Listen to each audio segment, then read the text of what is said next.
हाय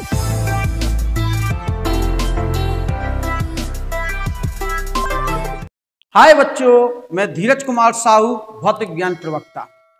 बच्चों, पिछले वाले भाग में हमने प्रश्न तनाव के अंतर्गत बूंद के अंदर अधिक दाब, बुलबुले के अंदर अधिक दाब और वायु के बुलबुले के अंदर अधिक दाब जाना था, जिसका मान आया था 2T/R।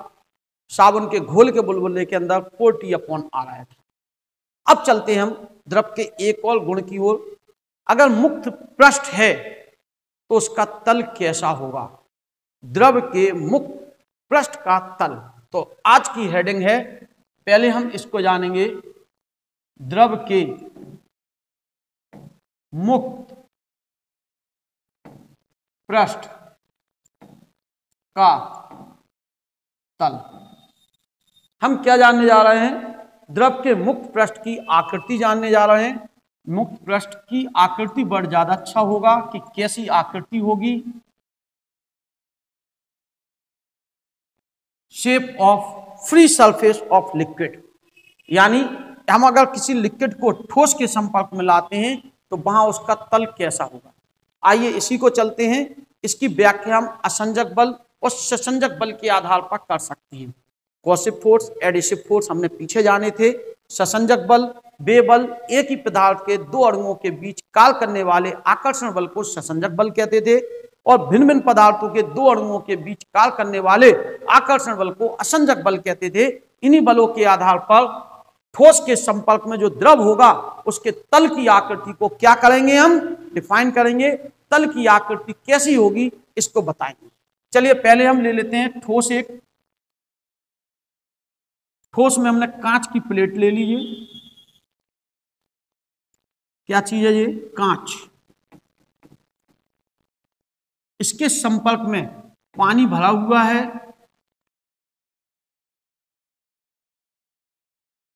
जल। क्या है ये? पानी है। हमें क्या करना है? इसकी ऊपर की आकृति कैसी होगी इसको समझना है। इसकी आकृति कैसी होगी? यहां पर जो अणु होगा उस अणु पर दो बल काम करेंगे। नंबर पहला, मुक्त सतह के द्रव ठोस के संपर्क में स्थित अणु पर दो बल काम करेंगे। नंबर पहला बल होगा कांच व पानी के बीच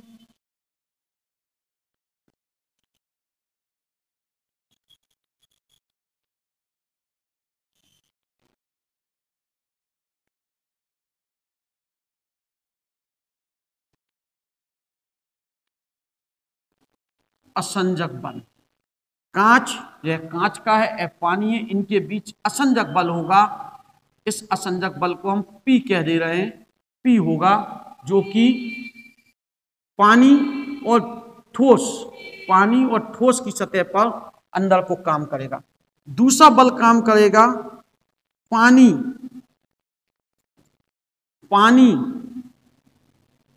के अणुओं के बीच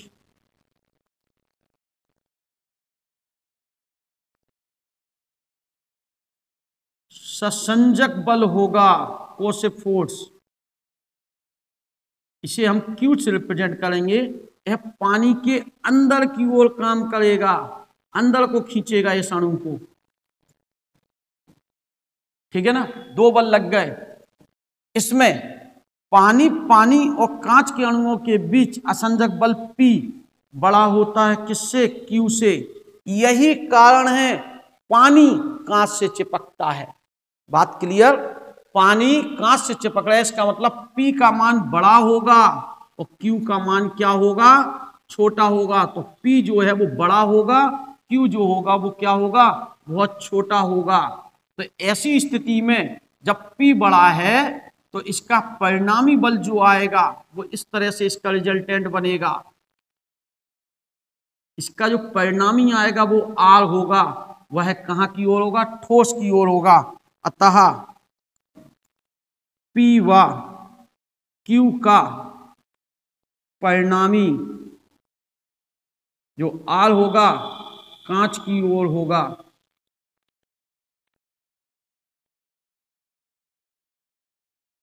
क्या होगा, जो जो बिल्कुल ठोस के संपर्क में, हम कहें ठोस व द्रव के संपर्क में, जो मुक्त पथ है यानी मुक्त पृष्ठ है, उसकी आकृति जान रहे हैं हम। यहाँ पर क्या लिखना चाहिए था, ठोस और द्रव।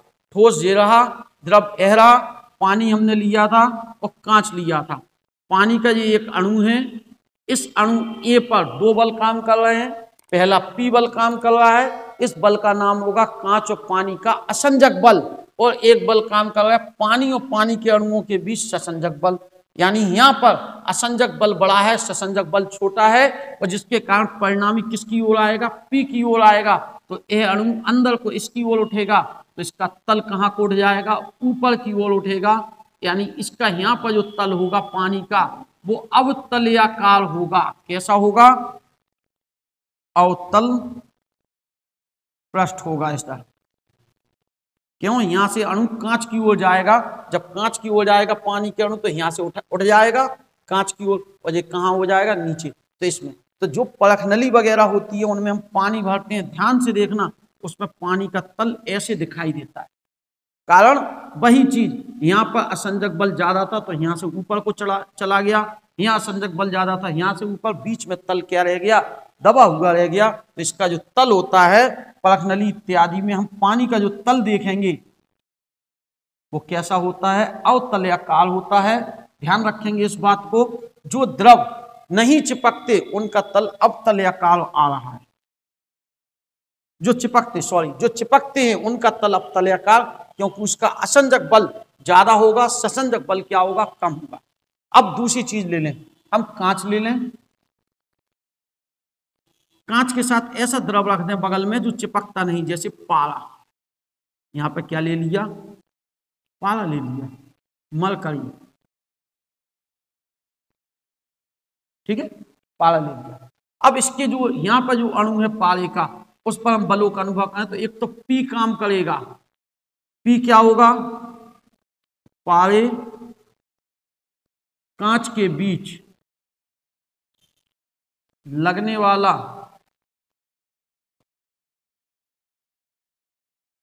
असंजक बल पी हो गया, ये कहां को लगेगा, ठोस की ओर। दूसरा कौन सा बल काम करेगा, यहां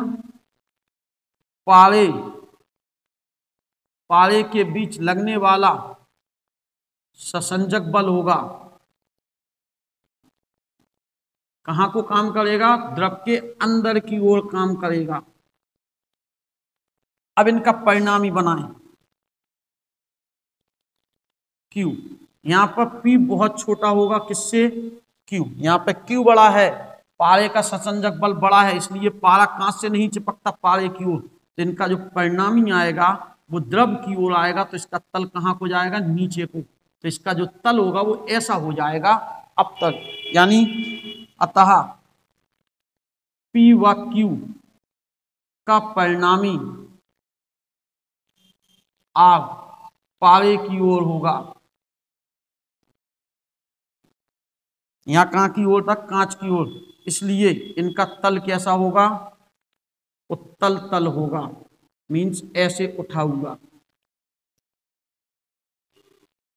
यही कारण है परख नली में पारा अगर हम भरते हैं तो उसका ऊपरी तल उत्तल दिखाई देगा, और अगर हम पानी भरते हैं तो अवतल।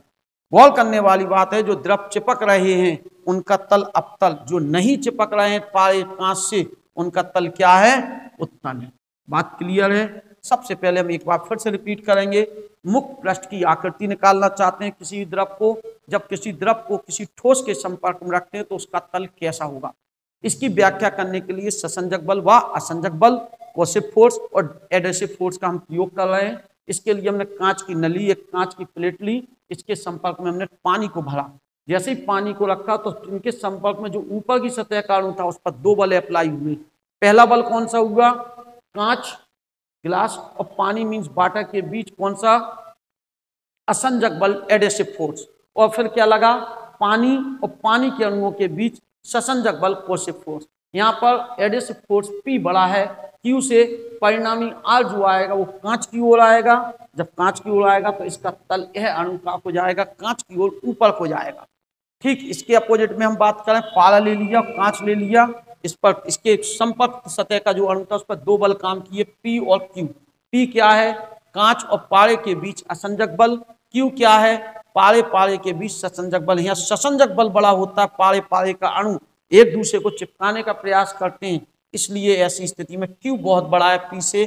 परिणामी बल जो आर आएगा वो किसकी ओर आ रहा है? क्यू, यानी पारे की ओर आ रहा है। ऐसे में पारे का अणु नीचे को जाएगा यहाँ और इसका तल उठा हुआ हो जाएगा। सीधी सी बात एक और समझ लें कि जो द्रव ठोस से चिपकते हैं उनका तल अवतलयाकार, जो द्रव ठोस से नहीं चिपकते उनका तल उत्तलयाकार होता है, उत्तल होता है, उठा हुआ होता है, कॉन्वेक्स होता है, मुझे कॉनकेव है।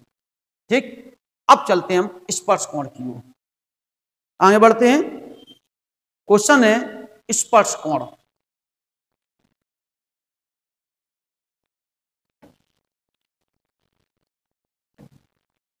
स्पर्श कोण angle of contact means touching, means touching के समय क्या कोण होगा, किसका? द्रव का। हमने पीछे वाले भाग में मींस इसी भाग में हमने यह सीखा, जब द्रव किसी ठोस के संपर्क में आता है तो उसका तल जो होता है वक्राकार हो जाता है। कुछ द्रवों का तल अवतल होता है, कुछ द्रवों का तल उत्तल होता है। किन का तल अवतल होता है? जो चिपकते हैं उनका तल अवतल होता है, जो नहीं चिपकते हैं उनका तल क्या होता है? उत्तल। ये ठोस हमने लिया था, एक कोई ठोस ले लें हम, मान लो परख न लिया ये कांच की, इसमें हमने पानी भरा तो इसका तल इस तरह से हो जाएगा, ठीक है, अवतल हो जाएगा। यही हमने जाना अवतल हुआ। चलिए हम अब चलते हैं कौन से कोण की ओर? स्पर्श कोण। जब किसी ठोस के संपर्क में, ये ठोस था, क्या था अपना? कांच था, क्या भरा था यहाँ पर? पानी। तो इसका तल कैसे हुआ था? इस तरह से।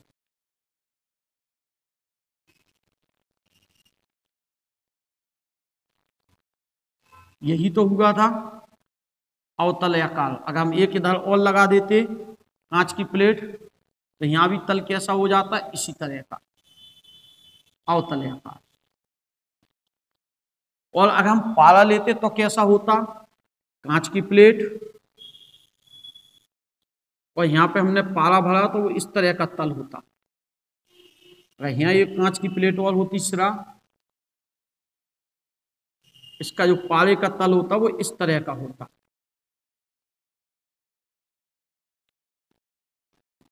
यहाँ पे क्या लिया? पानी लिया। परिभाषा क्या बनी स्पर्श कोण?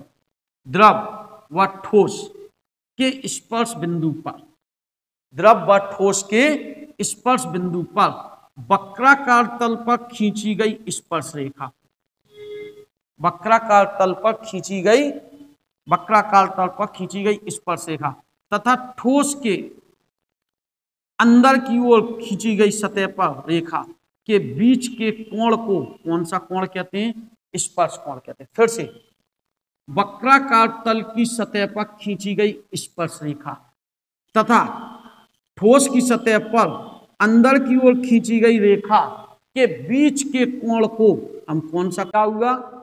किसी द्रव की वक्राकार तल पर खींची गई स्पर्श रेखा तथा ठोस की सतह पर द्रव के अंदर की ओर खींची गई रेखा के बीच के कोण को कौन सा कोण कहते हैं?